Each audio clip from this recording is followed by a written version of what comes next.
तो चलिए बढ़ते हैं आज की एक और दिल दहला देने वाली कहानी की ओर।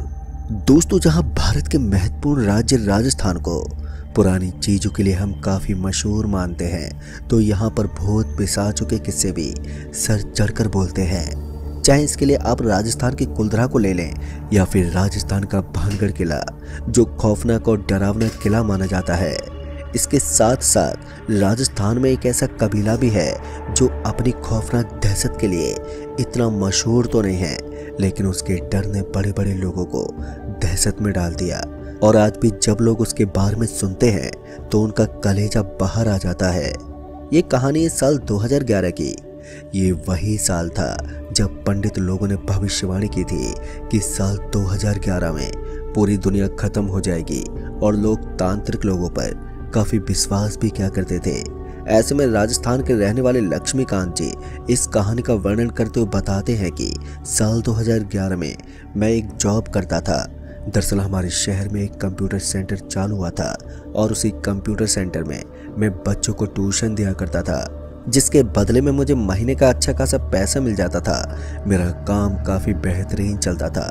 सुबह में करीब 8 बजे के आसपास मैं अपने घर से निकलता और रात होते होते मैं अपने घर भी पहुंच जाता। लेकिन जब महीने का आखिरी दिन आता तो पूरी काया बदल जाती।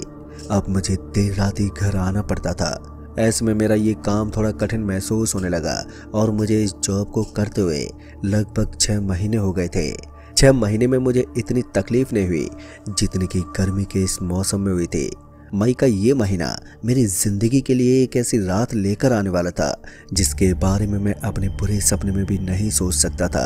हुआ कुछ यूं था कि उस दिन बच्चों को ट्यूशन वगैरह देने के बाद घर जाने का समय हो गया था, लेकिन तभी मुझे याद आया कि मेरी मम्मी ने मुझे बाजार से आते वक्त सब्जी लाने के लिए बोला था।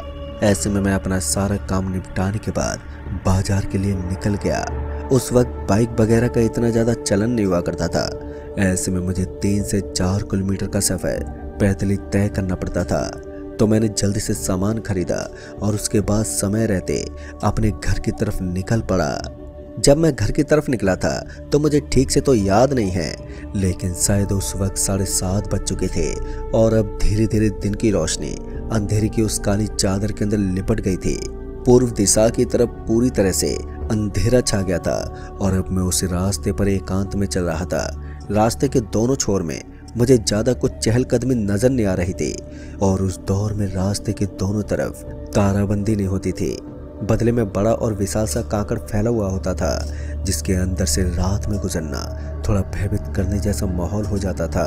सड़क के दोनों तरफ छाया हुआ वो घना कांकड़ और उसके अंदर मेरे कदम एक अजीब सा माहौल पैदा कर रहे थे।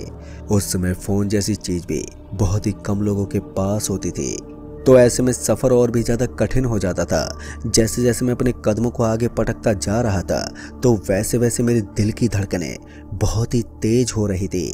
वैसे तो मैं उस रास्ते से हर रोज़ गुजरता था, लेकिन आज ना जाने क्यों मुझे अपने दादाजी की सुनाई गई कुछ कहानी भी याद आ रही थी। जैसा कि उन्होंने बताया था कि बचपन में ही दादाजी के किसी गाँव वाले एक आदमी के साथ एक भयानक हादसा हो गया था। दरअसल उस आदमी को पीछे से धक्का लगा। जब उसने पीछे घूमकर देखा तो वहां पर उसे कोई ऊंट दिखा। वही बात मेरे दिमाग में बार बार घूम रही थी, और इतने में ही मैंने जो सामने देखा वो देखकर तो मेरे होश उड़ गए। दरअसल मैंने देखा कि मुझे उस सड़क के बगल में एक बड़े से पेड़ के नीचे एक ऊंट खड़ा हुआ नजर आने लगा। उस विशाल से ऊंट को देखते मेरी हालत खराब हो गई। फिर मुझे लगा कि मुझे इस समय थोड़ा रिलैक्स होना चाहिए। मैं एक टीचर था और इतनी जल्दी मैं घबरा कैसे सकता हूँ। यही सब सोचते सोचते मैं थोड़ा अपनी टेंशन को दूर करके आगे बढ़ने लगा, पर ना जाने क्यों मुझे उस ऊंट को देखकर अजीब सी फीलिंग आ रही थी। बार बार मेरा ध्यान उसी तरफ चला जाता, और थोड़ी देर के बाद मैं उस ऊंट के बगल से निकल गया और मेरे साथ कुछ भी नहीं हुआ। तब जाकर मुझे एहसास हुआ कि लोगों की बनावटी बातें अक्सर दिमाग में वहम डाल देती हैं। इतना सोचते सोचते मैं आगे बढ़ ही रहा था कि तभी मुझे पीछे से कोई आवाज़ आई। आवाज़ को सुनकर एक बार के लिए मेरे कदम एक जगह पर ही जम गए, और उसके बाद मैंने जैसे ही पीछे पलट कर देखा तो मानो मेरे पैरों के नीचे ज़मीन खिसक गई। मैं अपनी आंखों पर विश्वास नहीं कर पा रहा था। अभी अभी मैंने जिस ऊँट को पेड़ के नीचे खड़ा देखा था, अब वो उस रास्ते पर दूर दूर तक कहीं भी नजर नहीं आ रहा था। वैसे तो वहां पर अंधेरा होने की वजह से ज्यादा कुछ दिखाई नहीं पड़ रहा था, लेकिन एक विशाल ऊँट का दिख जाना तो नॉर्मल सी चीज थी, पर फिर भी वो मुझे क्यों दिखाई नहीं दे रहा था। फिर बाद में मैंने सोचा कि शायद वो ऊँट कहीं नीचे बैठ गया होगा और ऐसे में मुझे नजर ही नहीं आया, तो मैंने इसी तरह अपने आप को संतोष दिया और फिर से आगे बढ़ने लगा। कहीं ना कहीं यहाँ पर एक बात तो साफ हो चुकी थी कि ये रास्ता बिल्कुल भी नॉर्मल नहीं है, जैसा कि मेरे घर वाले बताते थे। अभी भी मैं रास्ते पर ही चल रहा था कि तभी मुझे फिर से ऐसा लगा जैसे कि पीछे की तरफ किसी के कदम पटकने की आवाज आ रही हो। इस बार मैं जैसे ही पीछे मुड़ने लगा तो मुझे पीछे की ओर से जोर से धक्का लगा, और ये धक्का इतना जोर का था कि मैं अपने शरीर को काबू में नहीं कर पाया और उसके बाद सीधा सड़क के ऊपर नीचे गिर पड़ा, जिस वजह से मेरा शरीर काफ़ी जख्मी हो गया। बाद में मैं किसी तरह से हिम्मत करके उठा और फिर भागते हुए अपने घर की तरफ निकल पड़ा। थोड़ी देर के बाद मैं अपने घर के दरवाजे के पास पहुंचा और जल्दी से घर के अंदर दाखिल हुआ। दोस्तों, इस घटना ने मुझे काफ़ी हद तक सोचने पर मजबूर कर दिया था, लेकिन मेरी अच्छी किस्मत के चलते मैं उस दिन शायद जिंदा बच गया। यही सोचते हुए मैं अपने घर के अंदर पहुंचा और उसके बाद मैं अपने घर वालों को इस घटना के बारे में बताने लगा। मेरी बात सुनने के बाद मेरे दादाजी मेरे पास आए और उन्होंने कहा, अच्छा हुआ तुमने वहां से दौड़ लगा दी, वरना तुम उस ऊँट वाले शैतान के हाथों मारे जा सकते थे। मेरी बात तो समझ में नहीं आ रही थी कि आखिर मुझे पीछे से धक्का किसने मारा था। जब मैंने पीछे मुड़कर देखा था तो मुझे वहां दूर दूर तक कोई भी दिखाई नहीं दिया था। खैर, इतना सब सोचने के बाद मैं अपने बिस्तर पर जाकर आराम करने लगा। हालांकि अभी भी मेरे दिमाग में वही तस्वीर चल रही थी, लेकिन अच्छी बात ये थी कि मैं सोने में कामयाब हुआ। फिर जैसे सुबह मेरी आँख खुली तो मुझे अपना शरीर थोड़ा भारी भारी महसूस हुआ। पहले तो मुझे लगा कि मुझे किसी पुजारी के पास जाकर अपना इलाज करवाना चाहिए, लेकिन फिर तत्काल ही मुझे वापस से काम के लिए निकलना पड़ा। दरअसल हमारे श्रवण जी सर ने बताया था कि मुझे कल सुबह जल्दी आकर सेंटर को खोलना है, क्योंकि कल उनको सेंटर आने में थोड़ा लेट हो जाएगा। ऐसे में मैं सुबह जल्दी ही निकल गया और जाते वक्त मेरे दादाजी ने मुझे बताया था कि मुझे थोड़ा संभल कर जाना है और रात होने से पहले ही वापस घर लौट जाना। अगर मैं ऐसा नहीं कर पाया तो फिर मेरा बुरा हाल हो सकता है। खैर, मुझे भी कल की रात अच्छी तरह से याद थी। वक्त बीता और वक्त बीतने के साथ ही मैं सेंटर पर पहुंचकर अपना काम करने में जुट गया। ऐसे ही क्लास लेते लेते कब समय बीता मुझे पता ही नहीं चला। उसके बाद जब मैंने घड़ी की तरफ ध्यान दिया तो मैंने पाया कि अब तक शाम के 6:30 बज चुके थे और मुझे रास्ते में कम से कम आधा घंटा लगने वाला था। वैसे भी आज मुझे बाजार में कोई काम नहीं था, तो मैं सही मौका पाते ही सेंटर से निकल पड़ा। अब तक सूरज पश्चिम दिशा की गहराई में पहुंच गया था और कुछ मिनट बीतने के बाद अब हल्का हल्का अंधेरा भी पसर गया। मैं अभी भी उसी रास्ते पर चलता जा रहा था। कल की तरह आज मेरे मन में ज़्यादा भय नहीं था। मैं बड़े ही आराम के साथ रास्ता काट ही रहा था कि तभी मैंने देखा कि मेरे बिल्कुल पीछे पीछे मुझे एक ऊँट गाड़ी वाला बुजुर्ग आदमी आता हुआ दिखाई पड़ रहा था। उस आदमी को देखकर एक बार के लिए मैंने कुछ सोचा और उसके बाद पीछे मुड़ते हुए उस आदमी से बोला, अरे ताऊजी, उधर चल रहे हो क्या? मेरी बात सुनकर उस आदमी ने कोई जवाब नहीं दिया और उसके बाद उसने अपनी ऊँट गाड़ी को वहीं पर रोक लिया। मैं समझ गया था कि शायद वो मुझे बैठाने को बोल रहा है। ऐसे में मैं उससे परमिशन लिए बिना ही उसकी गाड़ी के अंदर बैठ गया और उसके बाद उसने अपनी ऊँट गाड़ी को आगे बढ़ाना शुरू कर दिया। सब कुछ नॉर्मल चल रहा था और मुझे लग रहा था कि मैं अब समय रहते अपने घर पहुंच जाऊंगा, लेकिन तभी वो हुआ जिसके बारे में मैंने कभी सोचा भी नहीं था। जैसे जैसे वो ऊँट गाड़ी आगे बढ़ रही थी तो वैसे वैसे मुझे ऐसा महसूस हो रहा था जैसे कि मैं पहले की बजाय अब और भी ज़्यादा ऊंचाई पर पहुंच गया हूँ। फिर थोड़ी देर के बाद जब मैंने अपने नीचे की तरफ देखा तो मुझे ऐसा लगा जैसे कि मैं किसी छत के ऊपर बैठा हुआ हूँ और नीचे देख रहा हूँ। इस बार मैंने जैसे उस ऊँट की तरफ देखा तो मैंने पाया कि उसका साइज पहले से बहुत ज़्यादा बढ़ चुका है। इतना डरावना दृश्य देखने के बाद तो मेरी सांसें ही अटक गई और उसके बाद मैंने जैसे उस ऊँट चलाने वाले आदमी की तरफ देखने की कोशिश की तो मेरी आंखें फटी की फटी रह गई। ऊँट की कमान हवा में लटक रही थी और वहां पर बैठा हुआ वो आदमी या तो वहां से गायब हो गया था या फिर यूं कहीं कि अब वो मेरी आंखों से अदृश्य हो गया था। ये नज़ारा मेरे दिल को चुभ रहा था और मुझे समझ में नहीं आ रहा था कि ऐसा कैसे हो सकता है। पर अब मैंने ठान लिया था कि मुझे किसी भी तरह से इस ऊँट गाड़ी से नीचे कूदना है और उसके बाद वापस से उसकी तरफ भी नहीं देखना। मैंने भी ठीक ऐसा ही किया और मैं तुरंत ही मौका पाते हुए उस ऊँट गाड़ी से नीचे कूदने के लिए आगे बढ़ने लगा। लेकिन तभी मुझे आवाज़ आई, गलती से भी नीचे कूदने की हिम्मत मत करना। अगर तुमने ऐसी कोशिश की तो फिर तुम सीधा आसमान से गिरकर अपनी जान गंवा दोगे। ये आवाज़ बिल्कुल मेरे सामने से आई थी, लेकिन वहाँ पर मुझे कोई दिखाई नहीं पड़ रहा था। इसके बदले में मैं कुछ बोल सकूं ऐसी मेरी हिम्मत भी नहीं थी। मैं मन ही मन इतना ज़्यादा घबरा गया था कि मुझे उस आदमी की बात माननी पड़ रही थी।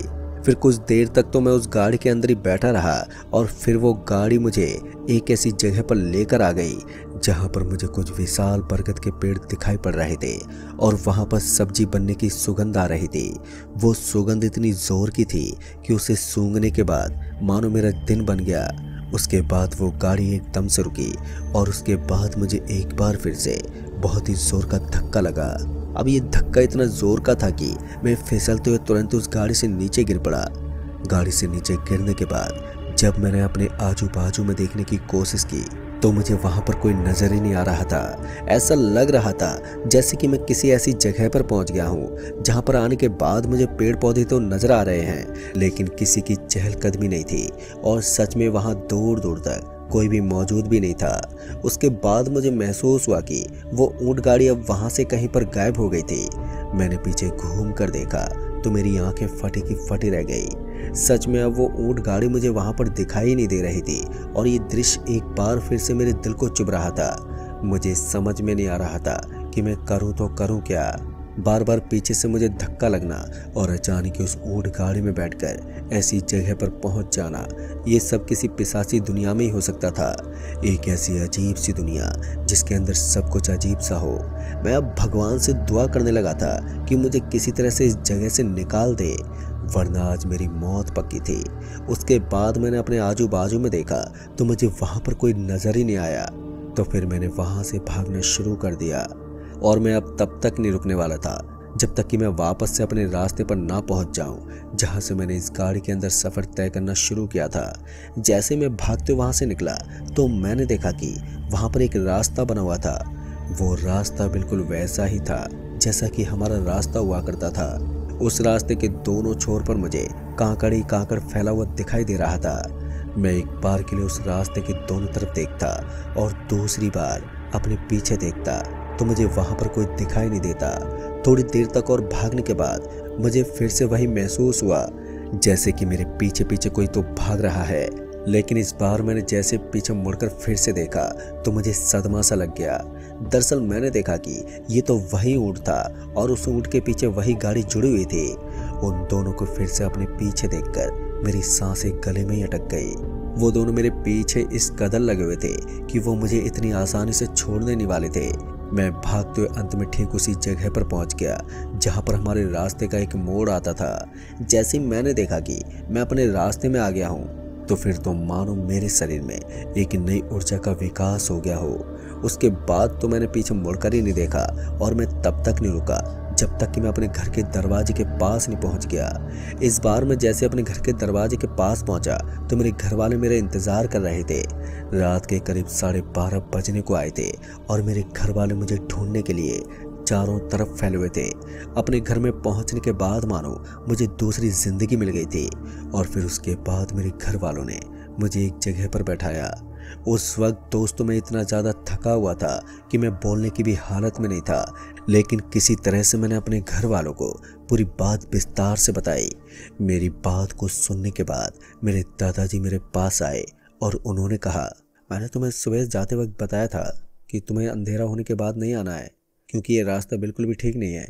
यहाँ पर आए दिन लोगों के साथ अजीब तरह घटनाएं घटती रहती हैं, इसलिए अब इस रास्ते पर रात को कोई नहीं जाता। तुम्हारे ऊपर से उस भूत का साया हटा नहीं है अभी, इसलिए तुम्हें जल्दी से जल्दी इलाज की ज़रूरत होगी। अभी के लिए तुम आराम करो और सुबह होते ही मेरे साथ गांव के मंदिर में चलना। वहाँ जाकर पुजारी बाबा से हम बात करेंगे। दोस्तों अपने दादाजी की बात सुनकर मैंने हामी भरी और उसके बाद खाना वगैरह खाकर मैं बिस्तर पर लेट गया। रात के ठीक 2 बजे के आसपास फिर से मुझे ऐसा लगा जैसे कि कोई मेरे कमरे की खिड़की से झांकते हुए मुझे देखने की कोशिश कर रहा है। और जैसे मैंने अपनी अधखुली आंखों से उस खिड़की की तरफ देखा तो मुझे वही ऊंट वहां पर खड़ा हुआ दिखाई देता। किसी तरह से वो डरावनी रात बीत गई और जैसे ही सुबह हुई तो मैं सीधा अपने दादाजी के साथ उस मंदिर की तरफ चल दिया। अब हम जब उस मंदिर में पहुंचे तो पुजारी बाबा को हमने पूरी बात बता दी। हमारी बात सुनने के बाद पुजारी बाबा थोड़े से हैरान हो गए और फिर उन्होंने मुझे कुछ काम करने को कहा, जैसे कि 7 नारियल और 2 अगरबत्ती के पैकेट को ठीक उसी रास्ते पर मुझे रखना था जहां मेरे साथ ये सब हुआ था। फिर मैंने वैसा ही किया और दोपहर के समय उन चीज़ों को वहां पर रखकर मैं वापस से घर लौट गया। उस दिन मैंने अपने सेंटर से भी छुट्टी कर ली थी। फिर वो दिन बीतने के बाद मेरे साथ आज तक इस तरह की घटना नहीं हुई, लेकिन उस रात मैंने सीखा था कि किस तरह से मौत को छूकर आदमी वापस लौट सकता है। तो दोस्तों इस कहानी में बस इतना ही। कहानी आपको पसंद आई हो तो वीडियो को लाइक शेयर कमेंट ज़रूर कर दें और साथ ही अगर आप हमारे चैनल पर नए हैं तो चैनल को भी सब्सक्राइब ज़रूर कर दें। तो मैं आपका दोस्त राजकुमार जल्दी मिलूंगा एक नई कहानी के साथ। तब तक के लिए बाय एंड टेक केयर।